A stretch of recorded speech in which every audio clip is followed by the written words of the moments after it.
Nicola, oggi per te è una giornata da incorniciare, debutto al tennis con tanta gente attorno, il rigore parato, se fossi riuscito a neutralizzare anche il secondo sarebbe stata la ciliegina sulla torta. Peccato per il secondo, potevo fare di più e niente, è un'emozione unica giocare su questo stadio, è veramente bello, anche l'atmosfera che creano i tifosi, la gente che ci viene a guardare è veramente incredibile.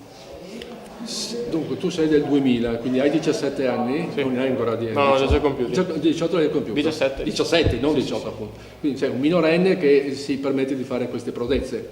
Se un giorno si vede dal mattino, come si dice, no? Tu hai un buon futuro, mi pare. Sì, speriamo di continuare così, di lavorare, di crescere e di andare avanti col tempo e imparare sempre di più. Che in allenamento ci sono giocatori come Cesca e di Michele che sono di livello e con loro si può sicuramente imparare. Poi hai un maestro come Tito Tonella che insomma è importante, no?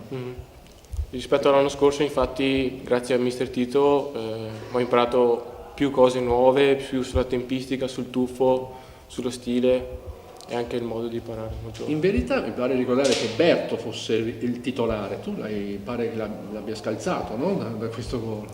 A quanto pare sì, però C'è una bella competizione. il rapporto, sì, c'è bella competizione e anche il rapporto tra me e lui è tutto tranquillo e rose e fiori. Il tuo modello chi può essere? Cristiano Ronaldo, te lo dico io. Che ci assomiglia. Tutti vi dicono che ci assomiglia a Cristiano Ronaldo, però Sì, ma lui è uno che i gol li fa, tu invece li devi impedire. Esatto. Mi ispiro a Buffon, anche se Alex Meret mi piace molto, perché diciamo i dettagli più vicino a me. Però Buffon è sempre Lui. Bocca al lupo, grazie. Grazie.